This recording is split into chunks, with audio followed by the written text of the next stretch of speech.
Bismillahirrahmanirrahim. Assalamualaikum warahmatullahi wabarakatuh. Perkenalkan, nama saya Fahmi Feruzaman, dosen pada program studi ilmu hukum, program sarjana, Fakultas Hukum, Universitas Muhammadiyah Surakarta. Pada kesempatan kali ini, saya akan menyampaikan mata kuliah Hukum Dagang Internasional yang akan disampaikan dengan mengadaptasi metode DIA atau Delivery, Interaction, and Assessment. Mata kuliah Hukum Dagang Internasional memiliki bobot 2 SKS yang dilaksanakan selama 16 pekan, terdiri dari 14 pekan perkuliahan dan 2 pekan ujian, termasuk di dalamnya yaitu ujian tengah semester atau UTS dan ujian akhir semester atau UAS.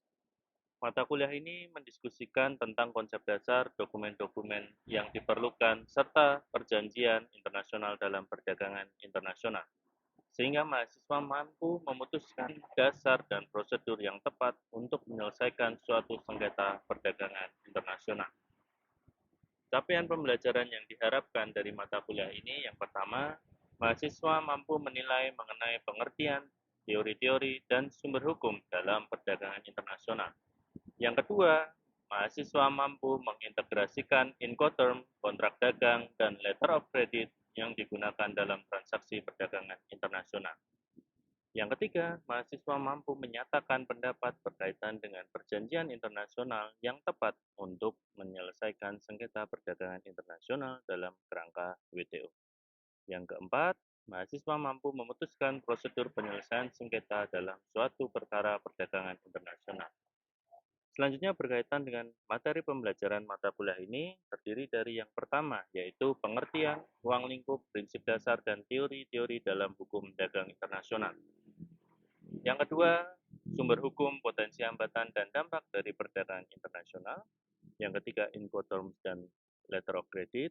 Yang keempat, World Trade Organization atau WTO, termasuk di dalamnya membahas mengenai perjanjian yang terlampir dalam Aneks 1A, 1B, 1C, serta Dispute Settlement Body atau Badan Penyelesaian Sengketa yang ada di WTO. Yang terakhir atau yang kelima yaitu arbitrase internasional. Sistem pembelajaran mata kuliah ini terdiri dari tatap muka di kelas secara luring, serta secara daring atau online baik sinkronus melalui aplikasi video conference seperti Zoom, maupun asinkronus menggunakan learning management system yang ada. Metode pembelajaran menggunakan ceramah atau kuliah interaktif, kemudian diskusi kelompok, studi kasus, dan kolaboratif. Metode-metode tersebut menunjang adanya interaksi baik antara dosen dan mahasiswa maupun antar mahasiswa. Selanjutnya, sistem penilaian yang digunakan sesuai dengan RPS yang ada, yaitu pertama dengan teknik observasi. Hal ini berkaitan dengan kehadiran dan keaktifan mahasiswa selama mengikuti proses perkuliahan. Selanjutnya ada unjuk kerja dari hasil penugasan kelompok. Kemudian ada tes lisan saat presentasi kelompok, dan yang terakhir tes tertulis dalam bentuk UTS dan UAS. Untuk selanjutnya akan ditayangkan proses pembelajaran di kelas untuk mata kuliah Hukum Dagang Internasional dengan topik materi WTO. Selamat menyaksikan. Bismillahirrahmanirrahim. Assalamualaikum warahmatullahi wabarakatuh. Baik, pada pertemuan kali ini materi yang akan disampaikan dan didiskusikan adalah terkait dengan WTO, khususnya terkait dengan peran WTO dalam perdagangan internasional.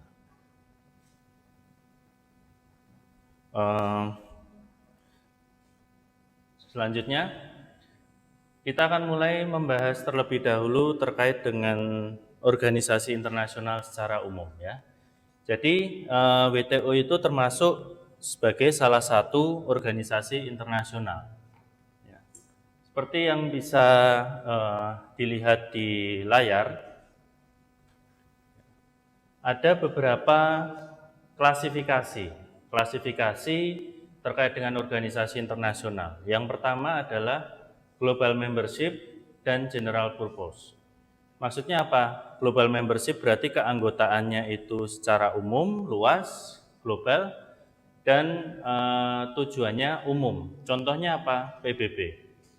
Nah, kemudian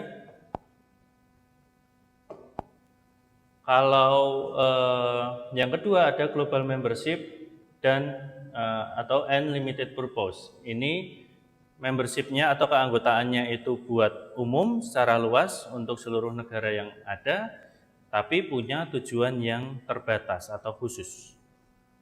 Nah, salah satunya contohnya adalah WTO. Ya, contohnya adalah WTO.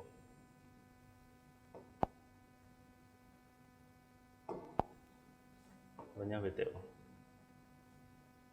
Nah, terkait dengan yang ketiga, itu ada regional membership and general purpose, tujuannya umum tapi keanggotaannya hanya regional untuk kawasan tertentu. Contohnya ASEAN, dan yang terakhir regional membership dan atau unlimited purpose, punya tujuan spesifik tapi keanggotaannya regional atau kawasan. Contohnya APEC, ya. Tapi yang lain tidak akan kita bahas secara lebih lanjut, kita akan fokus kepada WTO.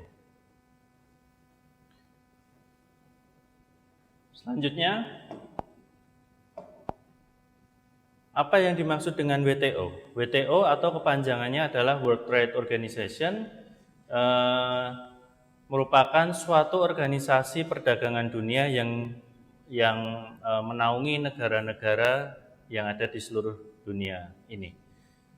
Apakah kemudian seluruh negara yang ada di dunia ini otomatis menjadi anggotanya? Ternyata tidak. Tapi meskipun demikian, meskipun tidak semua negara itu menjadi anggota secara otomatis, mayoritas, ya, artinya kalau mayoritas itu hampir semua negara yang ada sudah menjadi anggota WTO. Nah, apakah kemudian negara yang belum ada itu tidak mau bergabung? Mungkin saja tidak mau bergabung, atau yang kedua sedang proses untuk bergabung. Karena prosesnya memerlukan tahapan-tahapan yang tidak sebentar. Nah, tetapi kemudian kembali ke sini, WTO sendiri ini karena mayoritas negara sudah menjadi anggota, dia kemudian punya kemampuan untuk mengatur proses yang terjadi saat perdagangan internasional itu berlangsung. Termasuk juga membuat pedoman, membuat aturan yang harus diikuti oleh negara-negara anggotanya. Salah satu tujuan utama WTO itu, atau prinsip, bukan prinsip, maksudnya tujuan tadi ya. Tujuan utama WTO adalah perdagangan yang bebas. Perdagangan yang bebas, atau dengan kata lain liberalisasi perdagangan. Liberalisasi perdagangan atau perdagangan yang bebas. Maksudnya apa? Maksudnya adalah di sini liberalisasi perdagangan itu penghilangan hambatan dalam perdagangan internasional. Ya, penghilangan hambatan dalam perdagangan internasional. Kata kuncinya adalah hambatan yang dihilangkan. Hambatan yang dihilangkan. Jadi apa tujuan utama liberalisasi perdagangan itu? Untuk menghilangkan hambatan yang selama ini menjadi masalah saat melakukan transaksi perdagangan antar negara. Ketika ada transaksi antar negara, terkadang timbul hambatan yang kemudian membuat proses perdagangan itu tidak berjalan secara mulus atau tidak berjalan sesuai dengan yang diinginkan. Nah, hambatan-hambatan itu ya, yang kemudian berusaha dihilangkan di bawah WTO. Maka dengan tujuannya gitu ya, ketika berhasil dihilangkan hambatan itu, harapannya negara-negara itu bisa melakukan transaksi perdagangan dengan lebih bebas. Kenapa kok ingin bebas? Karena ada negara yang memerlukan proses transaksi perdagangan antar negara itu untuk meningkatkan perekonomian dalam negerinya. Ada negara yang perlu melakukan itu agar perekonomian negara bisa meningkat atau setidaknya bertahan untuk memenuhi kebutuhan dalam negerinya. Ini terkait konsep dasar mengenai WTO. Nah, kemudian kita kemudian bicara sedikit mengenai sejarah. Kalau WTO ini sejarahnya sebenarnya terhitung salah satu organisasi internasional yang belum terlalu lama gitu terbentuk. Karena apa? Patokannya adalah ketika dia berdiri tahun 1995. Tahun 1995. Apakah saat berdirinya itu kemudian hanya dilandasi perundingan yang ada saat tahun 95 ini? Tidak. Sebenarnya kalau diruntut ke belakang gitu ya, WTO ini sudah diinisiasi sejak lama, khususnya oleh negara-negara seperti Amerika Serikat dan sekutunya. Hanya kemudian seiring berjalannya waktu, kesepakatan tidak kunjung dicapai, sehingga organisasi perdagangan dunia yang diharapkan terbentuk itu tidak bisa tercapai sebelum tahun 95. Yang bisa dicapai hanya suatu kesepakatan perjanjian internasional yang namanya GATT, General Agreement on Tariff and Trade, gitu ya. Nah, GATT. Kemudian meskipun gagal terbentuk, awalnya akan dinamakan ITO, International Trade Organization, ITO awalnya. Tapi karena gagal terbentuk, kemudian perundingan terus berlangsung, akhirnya tahun 95 disepakati, dibentuk, didirikan namanya WTO. Itu secara singkatnya. General Agreement on Tariffs and Trade. Ini menjadi, nah tadi saya sempat singgung terkait dengan GATT, ternyata di sini ada ya.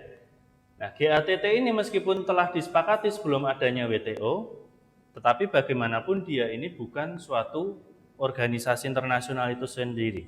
Sehingga dia membutuhkan suatu wadah, suatu tempat agar bisa diimplementasikan. Maka setelah terbentuk WTO, GATT ini masuk ke WTO tadi. Menjadi salah satu perjanjian internasional yang ada di WTO.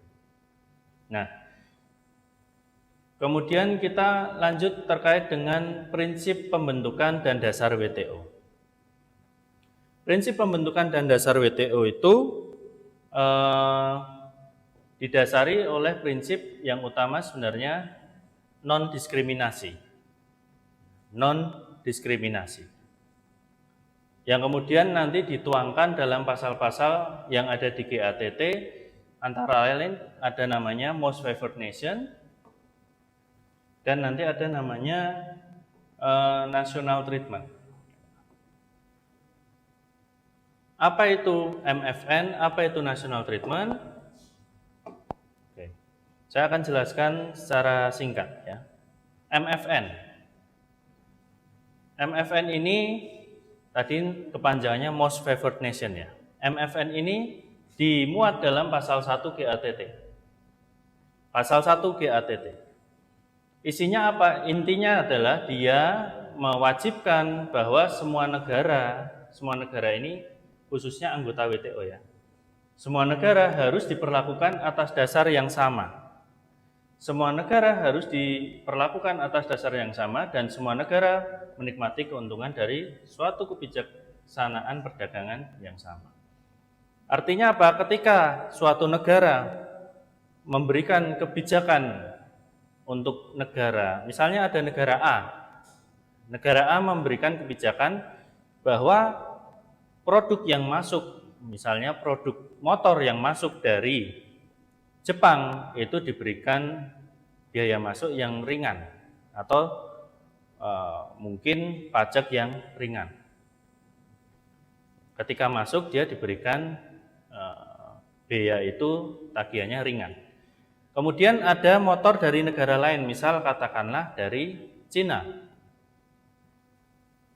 Tidak bisa kemudian negara A ini memilih motor yang dari Cina atau Tiongkok tadi akan dibebankan biaya masuk yang lebih tinggi. Prinsipnya adalah harus sama.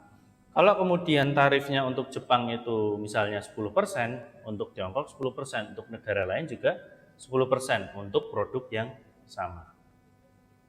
Harus diperlakukan atas dasar yang sama. Patokannya di sini adalah negaranya.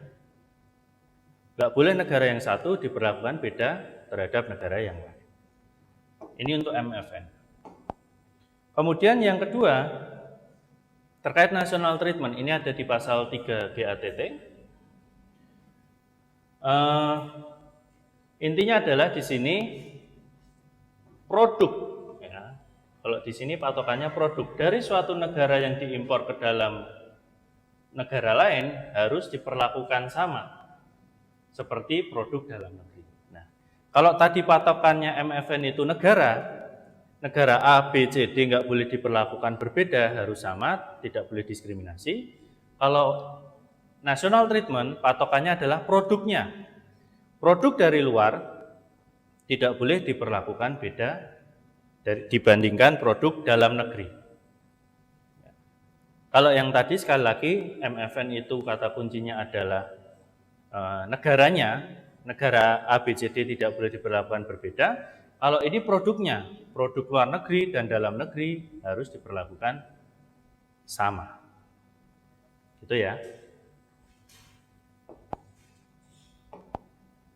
Baik. Kita kembali ke sini.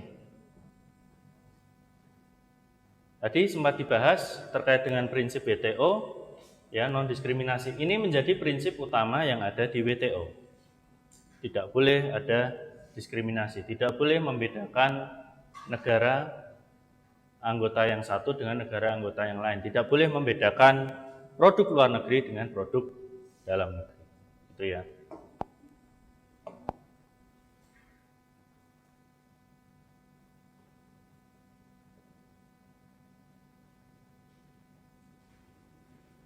Nah, ini sebagai tambahan terkait dengan pengambilan keputusan dalam WTO. Ini ketika ada keputusan yang harus diambil di WTO, modelnya adalah one country, one vote. Setiap satu anggota negara punya hak suara satu. Ya, one country, one vote. Baik, mungkin sampai di sini ada yang mau ditanyakan dulu. Silakan, siapa yang mau bertanya? Boleh angkat tangannya. Saya akan siapkan mikrofonnya. Ada yang mau bertanya, silakan.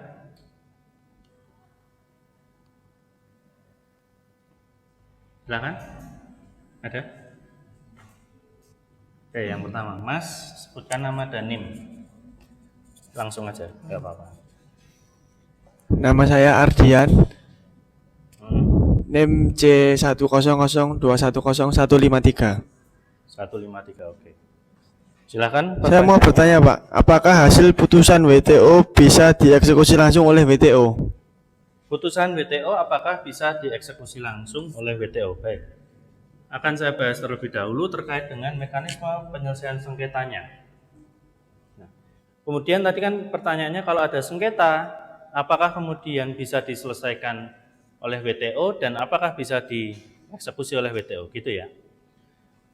Nah, sebelum ke sana perlu dijelaskan bahwa di WTO ada mekanisme penyelesaian sengketa.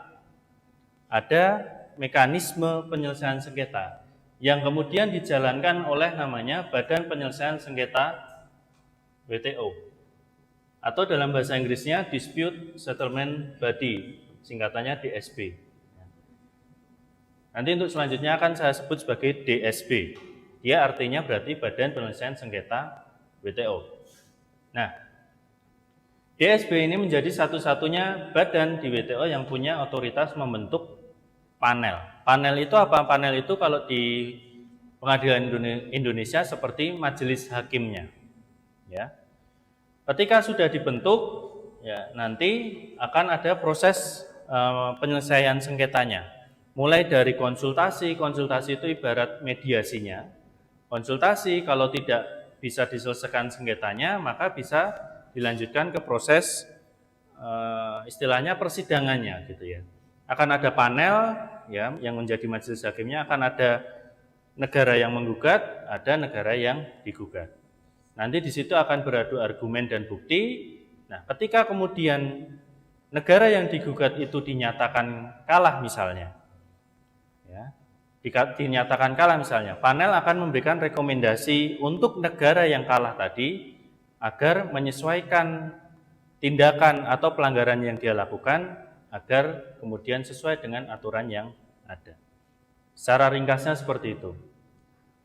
Jadi setelah nanti DSB mengeluarkan rekomendasi, maka pihak yang kalah, negara yang kalah harus mengikuti rekomendasi tersebut untuk kemudian menyesuaikan aturannya yang mungkin tidak selaras dengan